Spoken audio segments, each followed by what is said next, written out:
Ушундай эртең мененки табитибизди ачкан мыкты Таңшоола берүүсүнүн ашканасынан кийин биз эфирибизди улантабыз. Алдыда мыкты коногубуз келип калды, тааныштырып өтөлү. Ооба, ашказанды тойгуздук. Демек, биз суроолорду жаадырууга даярбыз, көчкө талдык. Студиябыздан орун алган сонун коногубуз бар. Бул коногубуз темага жараша. Бүгүн 27 сентябрь бүткүл дүйнөлүк туризм күнү деп айттык. Кесиптеш ошол темага жараша коногубузду чакырып алганбыз. Кыргызстандын туристтик агенттиктер ассоциациясынын төрагасы, Siltbag Group компаниялар тобунун негиздөөчүсү Эрмек Мырзабеков мырза конокто. Саламатсызбы? Кутмандагыңыз менен. Кош келипсиз. Алгачкы суроом, Эрмек мырза, быйылкы кышта кайсы өлкөгө сапар тартасыз? Кайсы өлкөдөн эс аласыз? Буюрса Эмираттарда, Кудайым буюрса үй менен ошончо пландап жатабыз. Менимче бир эле биз эмес, кыргызстандыктардын 50% жарандарын баары Эмиратка кетет деп ойлойм. Бул жака буга чейин барып келгенсиз? Албетте. Канчанчы жолу учушуңуз болот быйылкы жылы? Так Эмиратты алсак 3-чү жолу болот. 3-чү жолу, демек ушунчалык жаккан экен сизге? Албетте, кышында бир эле Эмират эмес, кышында менин оюмча Таиландда жакшы болот, Египет жакшы болот, Индия жакшы болот, Мальдива жакшы болот. Бирок башка мамлекеттерге учуу убактысы кичине көбүрөөк, ошондуктан Эмиратты тандап атабыз. Сонун. Керемет. Былтыркы жылы Кыргызстаныбызда 8,5 миллион турист келиптир да биздин өлкөбүзгө. Быйыл азыркы тапта белгилүү канча турист келгени өлкөгө же жалпы Кыргызстанга? Бул жерде мындай да, мисалы үчүн 8,5 миллион дегенде бул толук алардын баары турист эмес. Негизи 10 миллион чегaraдан өткөн, чегара өткөн адамдар да. Өзүбүз билгендей, бунун 50% Казакстан менен Өзбекстан. Көбүнчөлөр жумуш менен өтөт, студенттер, күнүттүү ар күн сайын өткөндөр границаны. Бирок так жерде туристтерди алсак, менин оюмча 50%дан кичине азыраак болот. Былтыр тилекке каршы пока статистика жок. Аны уже мамлекеттен күтүп турабыз. Жакшы. Көрөк биз жакында кыш болот, элдин баары акчасын камдап жылуу жактарга сапар тартышат, биз дагы буюрса. Анан Эрмек мырза, бүгүн көрөк кыргызстандыктардын туризми тууралуу сүйлөшөлүк. Өлкөбүздөн сырткарынын учурда кыргызстандыктар үчүн кайсы багыттар эң актуалдуу? Кайсыл жака ойлонбой болот? Толук алсак, кыргызстандыктар эң биринчи орунда албетте Туркияны жакшы көрүшөт, Туркияны. Экинчи орунда ошол Египет же болбосо Эмират болот. Үчүнчү орунда акыркы 3 жылдан баштап Вьетнам аябай популярдуу болот. Сонун. Ал эми алдыңкы жылдары туризмдин кайсы тармактары перспективдүү деп эсептейсиз? Ушул 3-4 мамлекет болот, бирок буларга дагы азыркы учурда жаңы мамлекет кошулуп атат. Мисалы үчүн Мальдива менен Таиланд. Кудайга шүгүр, баалары аябай ыңгайлуу болуп, кыргызстандыктар көбөйүп ошол мамлекеттерге сапар, саякат алат. Анан кыргызстандыктар дал ушул саякаттоонун алдында көпчүлүк учурда өзүнүн ыңгайын, комфортун деп коет эмеспи? Комфортун ойлошобу же баасына, өзүнүн капчыгына жараша тандап кеткен учурлар көппү? Эмнеге көрөк басым жасайсыз? Экиден бир деп санасак болот. Кээ туристтер биринчи орунда ошол ыңгайлыкту карайт, кээ туристтер биринчи орунда баасын карайт. Бизде билбейм, балким ушундан окугам, илгертен бери Дубайга баратканда сөз бар да, Дубайга барып келдим депчи. Бирок Дубайга барганга жараша кандай отель тандадың, кандай эс алдың, кайсыл авиакомпания менен учтуң, уже бул ыңгайлуу маселелерди туристтердин жарымы тандайт. Менин оюмча биринчи учурда мынтип жөн эле Дубайга барып келдим деген сөз болбош керек. Ошого жараша планетанын жарымын учуп өткөндөн кийин уже Дубайга барганга жараша жакшы эс алып келиш керек. Демек, отельди жок дегенде 4 жылдыздуу тандаш керек. Жок дегенде пляждын жанына, 5 жылдыз жөнүндө айтпай элебиз. Бирок жок дегенде мынтип 2-3 звезда отельдерди менин оюмча мынтип караңга даже керек жок да. Керек жок. Эмне себептен? Мисалы үчүн шарттар албетте, мисалы үчүн ошол эле коридордон отелден өтүп баратканда мынтип сапаты начар отелдердин мисалы үчүн жыттары болот кухнянын, элементарный түрүнчөндө уктап атканда жанагындай поезддердин жанында болбош керек отелдин. То есть шарттар аябай көп отелди тандап атканда, ошондуктан мисалы үчүн любой тур, Дубай болобу, Туркия болобу, башка бир мамлекет болобу, мынтип профессионалдуу турагентствага барып тандап, алардан совет алыш керек да. Кайсыл отелди, кайсыл кайсыл мамлекетти таңдаш керек, мамлекетке жараша кайсыл сезон таңдаш керек, шарттары чын эле аябай көп. Ошондуктан менин оюмча биринчи очередь эгерде саякат чет өлкөгө чыгам деген адам болсо, биринчи очередте тур фирмаларга барып туруп уже совет алыш керек болот. Кесиптешим айткандай өзүбүздүн жергиликтүү туризм боюнча сөз кылалы анда. Азыркы тапта биздин туризмибиз кандай жагдайда турат? Мурунку менен салыштырмалуу айырмасы барбы деген суроо. Бул жерде менин оюмча бир эле Кыргызстан эмес, башка мамлекеттер дагы именно пандемиядан кийин ички туризм аябай жакшы өнүп баштады. Чет өлкөдөн келген туристтер эмес, кыргызстандыктар Кыргызстан ичинде. Бир эле Кыргызстан эмес, Казакстанда деле аябай кичинекей внутренний туризмди кичинекей тур фирмалар аябай жакшы өнүктүрүп атат. Россияда деле өзүңөр билгендей, внутренний ички туризмге аябай жакшы мамлекеттин субсидиялары болуп атат. Кыргызстанды мынтип тагыраак алсак, эгерде Ысык көл, Нарын жана Жалал областтар болсо азыркы учурда биринчи орунда турат. Кыргызстан, особенно Бишкек менен Оштун жарандары аябай көп саякаттап атат. Андан сырткары Чүй область албетте биринчи орунда. Бишкектин тегерегинде. Туризмдин өнүгүшү жаңы орундардын пайда болушуна. Жумуш орундары, Менин оюмча туризм болсо биринчи сектор экономикада. Эгерде туризм өнүксө, анткени туризмден кийин башка секторлордун баары өнүгөт. Мисалы үчүн тамак ашталат, кафе, ресторандардын ал жерде өзүңөр билесиңер канча гана үй бүлө иштейт. Студенттерден баштап чоң адамдарга чейин, жаш адамдарга чейин. Аграрный сектор. Ошонун баарын камдаш үчүн, даярдаш үчүн аграрный сектордон полностью закуп кылышат. Скотоводство. Любой турист чет өлкөдөн келеби, кыргызстандык турист болобу, ошол тамак ашын даярдаганга аграрный сектордо болот. Демек, туризм деген бул болсо, туризмдин жумушу жүрүш үчүн ар бир экономиканын секторунда бүт баары өнүгүш керек болот. Тилекке каршы азыркы учурда мамлекеттин анча жакшы колдоо жүрбөй жатат. Именно туризм тармакты алсакчы.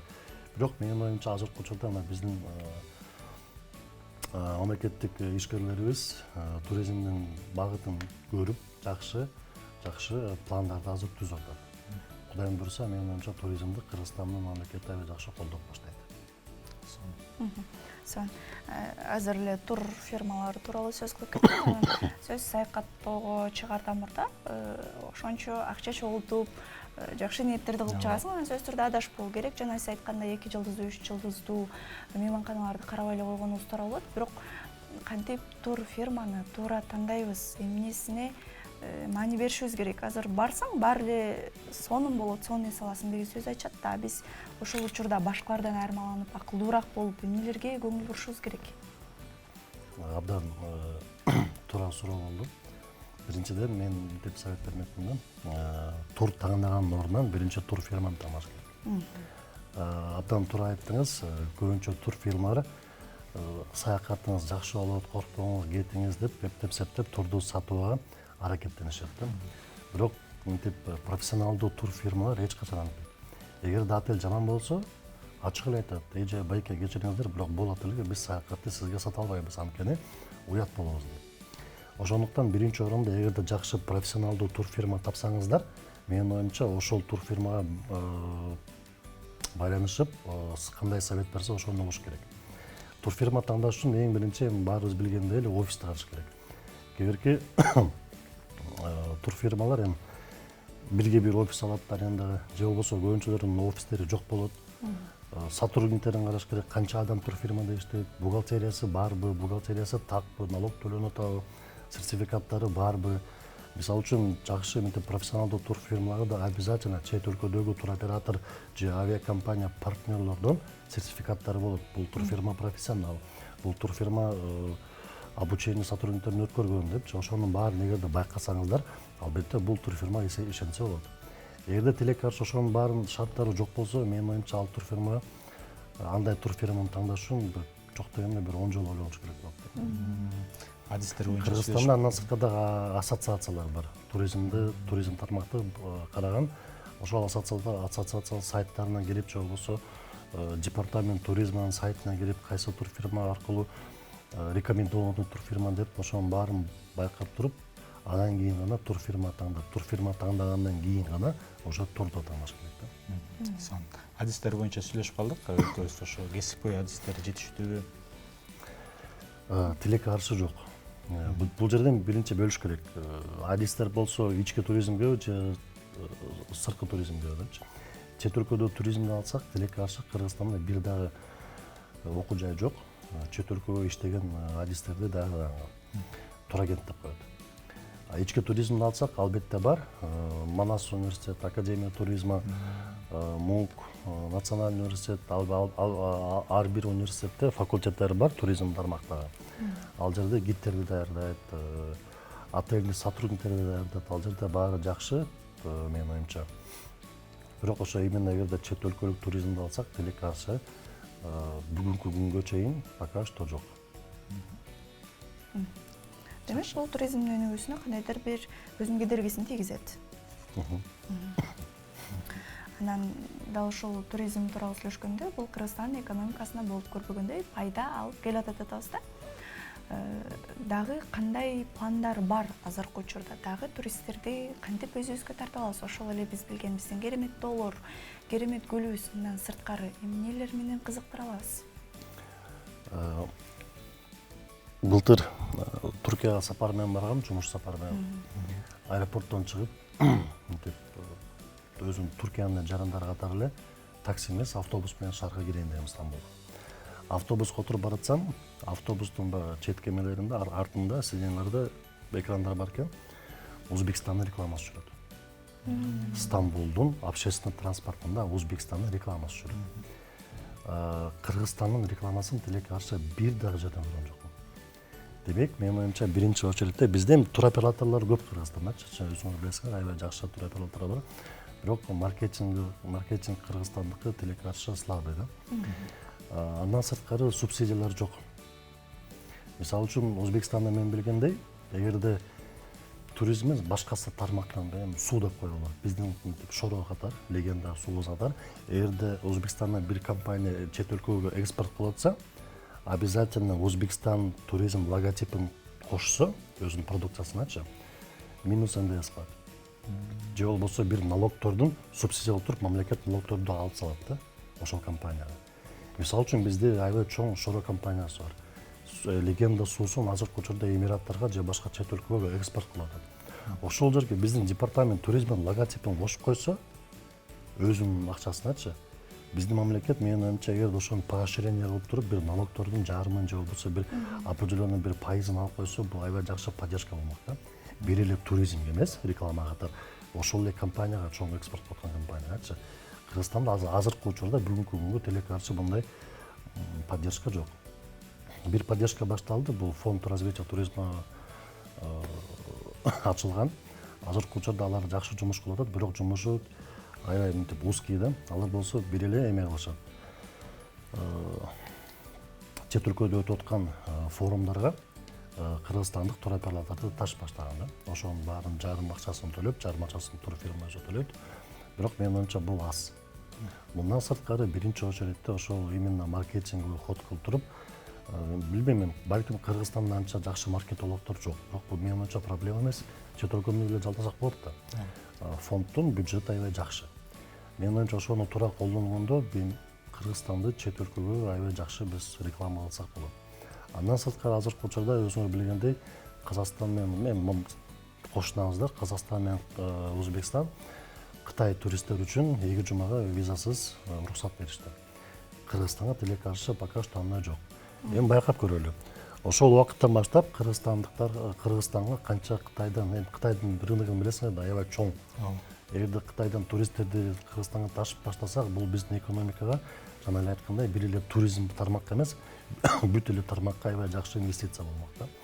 Тилекке каршы пока что договоренность жок. Өзбекстанга, Казакстанга уже канча деген турист келди Кытайдан. Ошонун баары менин оюмча бир эле департамент туризм эмес, чет өлкөлүк министерство менен чогуу баары жакшы жумуш өткөргөндө менин оюмча аябай жакшы мынтип туризмди колдоо үчүн жана эле толук экономиканы Кыргызстандын колдоо үчүн аябай жакшы поддержка болмок. сонун керемет. Биз ошондой туристтердин агымдарын тосуп алганга даярбызбы? Биздин жалпы эс алуучу жайларыбыз ошол талаптарга жооп береби? Тейлөө сапаттары негизи айрым, мисалы үчүн көлдө тейлөө сапаттары бир аз аксап калат, ошондой көрүнүштөр болот. Жалпы ошолорду кантип сапатын өйдө көтөрө алабыз? Сервис деп коет го. Албетте, бул жер мындай да. Бизде тилекке каршы туалеттер жок экен, бизде тилекке каршы жолдор ремонт бүтө эле экен деп иштеп баштабаса болбойт. Анын баары болот, бирок убакыт керек. Азыркы учурда биздин мамлекет бул тараптан чын эле аябай жакшы өнүктүрүп атат. Фонд туризма ошого да карата ошо туалеттерди куруп баштады. Бул абдан жакшы. Ага бирок карабай бизде сервис, мисалы үчүн тиги Мальдивага карата аябай слабый деп иштебесек болбойт. Болот, кыйналабыз, өнүгөбүз, үйрөнөбүз. Бирок ошо жумушту өткөрүш керек болот. Өткөргөнгө канча көп ошол жумушту аткарсак, ошончо сервис жакшыраак болот. Чет өлкөдөн жакшы кыйын адистерди чакырып, ошол эле биздин сервис ательерлерди же болбосо авиакомпанияларды үйрөтүп, обмен опытын кылдырып, обязательно өнүгүш керек. Бирок ошого жараша жумушту уже буга чейин, азыр эмес, буга чейин башташ керек болчу да. Поэтому менин оюмча азыр бизде тилекке каршы мынтип туризмде кичине проблема бар, сервисте проблема бар деп аны шылтоо кылбай, ар бир бизнес мамлекет менен чогуу биригип Кыргызстанды өнүктүрүү үчүн чогуу иштеш керек да. Мамлекет колдоо көрсөтүшү керек. Албетте. Мен кийинки суроом сырткы туризм боюнча болмокчу. Эрмек мырза, мисалы бир нерсеге баа өссө, демек ал нерсе аябай суроо талапка ээ, же болбосо тейлөө сапатын жакшыртты. Анан турфирмаларга барсак, алардын баасы сөзсүз түрдө асман чапчыйт. Ошол нерсени көзөмөлдөгөн нерсе барбы? Анан жылдан жылга баасы өсүп атат. Ошол нерсеге жараша чет өлкөдө бизди тосуп аткан мейманканалар, ошол эле турагентстволор ошол суроо талабын дагы жогорулатып, тейлөө сапатын жакшырттыбы? Же жөн гана суроо талап көп болгон үчүн баасын көтөрүп жатабы? Бул жерде мындай да, мисалы үчүн биринчи айтсак, өзү турпакет эмнеден толуктанат? Отель, авиаперелет, трансфер. Бул минимальный, эң керектүү нерсе да. Андан сырткары экскурсия болушу мүмкүн, all inclusive питание болушу мүмкүн, виза болушу мүмкүн, страховка болушу, бирок эң негизгиси авиаперелет, отель, трансфер. Ушул 3 тармакты алсак, эң кымбаты авиаперелет болот. Бул жерде туроператор чет өлкөдөн баасын кошкон жок, же болбосо турагент Кыргызстандагы баасын кошкон жок, өзүнүн дополнительный комиссия кылып. Бул жерде отель баасын көтөргөн жок. Эгерде ошол эле международный авиаперелеттерге баасы кымбаттаса, турдун баасы аябай кымбаттайт. Эгерде мисалы үчүн ошол эле Кыргызстан пример жөнүндө тура пример алалы, Алматыдан Кытайга, Хайнанга чартер болчу рейс прямой.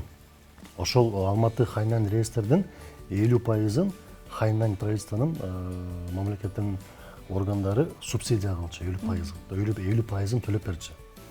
Демек, ошол рейстин баасы 2 эсе арзандап, Алматыдан, ошо Казакстандан Кытайга, Хайнанга турлардын баалары аябай ыңгайлуу болчу. Эгерде субсидия болбосо мамлекеттин баа ошол эле турдун баасы 2 эсе кымбат болмок. Ал турдун баасы 2 эсе кымбат болсо, ал жерге эч ким барбайт эле. Ошол субсидия 50% кылган үчүн туристтердин көбүнчөсү Таиландка барбай, Хайнанга барып баштаган да. Туркияга өзүңөр билгендей субсидия жок. Кыргызстандан деле же Туркиядан деле рейстердин баасы аябай кымбаттап атат. Эгерде толук Бодрум же болбосо Анталияны алсак, ал жерде албетте пандемиядан кийин отельдер, авиакомпаниялар аябай кыйналып, азыркы учурда балким ошол упущенную выгоданы азыркы учурда балким кичине көбөйтүп, баасын ошону кайра өнүгүп атат. Бирок андан сырткары деле спрос чын эле абдан чоң. Эми геополитикалык тарапты карасак, өзүңөр билгендей, азыркы учурда Россиянын жарандары көп мамлекетке бара албайт.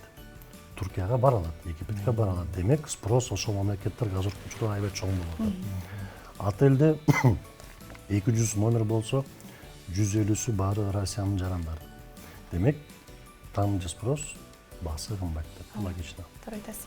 Анан акыркы суроолордун бири болсо, былтыркы жылга салыштырмалуу быйыл Кыргызстандан кайсы өлкөлөргө жаңы багыттар ачылууда? Биринчи жолу Вьетнамга рейс ачылып атат.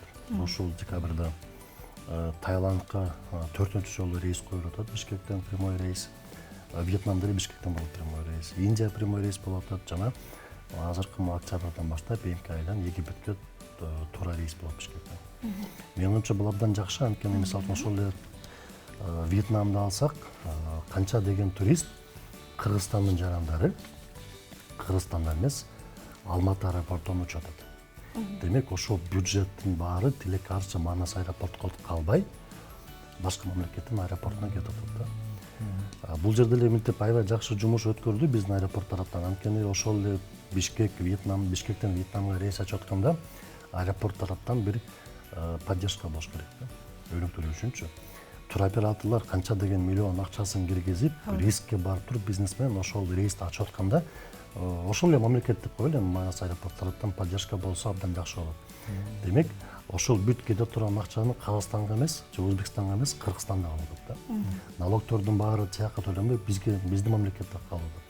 Ошондуктан менин оюмча биздин аэропортто максималдуу тарабынан өнүктүрсөк абдан жакшы болот. Бир эле Юго-Восточный Азия эмес, ошол эле Европага. Азыр билгендей жаңы авиакомпания ачылды мамлекеттин атынан, Осман Air деген жергиликтүү. Бүгүнкү күнгө чейин мынтип жакшы башталыш болду.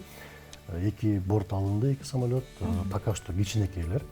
Бирок биз турбизнес абдан ишенебиз, жаңы чоң самолеттер деле алынат. Air Astana, Өзбекстан аба жолдору катар. Ошондуктан национальный авиакомпанияны өнүктүрсөк, менин оюмча бул абдан жакшы болот. Бир эле мамлекетке эмес, турбизнеске толук караганда деле. Сонун. Эрмек мырза, акыркы суроолорумдун бири болсун. Сизди өкүл аташалаган учурда чет өлкөгө жолдомо белге бересизби? Менин оюмча өзү өкүл атанын эмеси бар да. Обязательствосучу. Кыргызстандыктар көбүнчө айтат, шакек алып бериш керек депчи. Бирок бул илгери убакыт болчу. Азыркы учурда шакектен кошуна алып берет дегендейчи, баасы аябай жөнөкөй, оңойлуу да. Эгерде өкүл ата тандасаңыздар, албетте менин оюмча любой өкүл ата минимум жок дегенде ошо чет өлкөгө сапар, саякат алып бериш керек. Анда Эрмек Министерство туризма эмес, Эрмек өкүл ата деп сактап коеюн. Чоң рахмат сизге. Сиздин негизи өкүл балдарыңыз барбы? Жок. Биз өзүбүз үйлөнгөнгүбүзгө 5 жыл болду. Мындан кийин буюрса сизге суроо-талап көбөйөт деген ишеничтебиз. 2 киши бар уже. Анан бизде Манас аэропортубуз бар. Жаңы эле айта кеттик, жергиликтүү учактар пайда болду. Анан сиз айтып атасыз, жаңы рейстер ачылып атат деп. Манас аэропортубуз жетиштүүбү же дагы бир аэропорт салып салсак жарашабы биз? Бизде азыр бар да Манас 2. Менин оюмча жаңы аэропорт Бишкекке керек эмес. Андан көрө ушул азыркы бар аэропортто өнүктүрүш керек. Инфраструктурасын алмаштырып, албетте, жаман кылып койсок, сонун болот. Негизги суроолоруңузга жооп ала алдык окшойт. Урматтуу телекөрүүчүлөр, эске сала кетсек, бүгүн 27 сентябрь эл аралык туризм күнү экен. Ошого жараша биз студиябыздан орун алган сонун коногубуз Кыргызстандын туристтик агенттиктер ассоциациясынын төрагасы, Silkway Group компаниялар тобунун негиздөөчүсү Эрмек Мырзабеков мырза бизде конокто болду. Келип бергениңиз үчүн ыраазычылык билдирели. Иштериңизге ийгиликтер болсун. Анан бизден чалууну күтүңүз, Чоң. Ар бир кыргызстандыктарга дүйнөнүн бардык мамлекетин кыдырып, саякаттап келүүнү каалайбыз. Азыр болсо жагымдуу чыгармага кезек берилди. Кийинки конокторубузду студиядан тосууга даярбыз.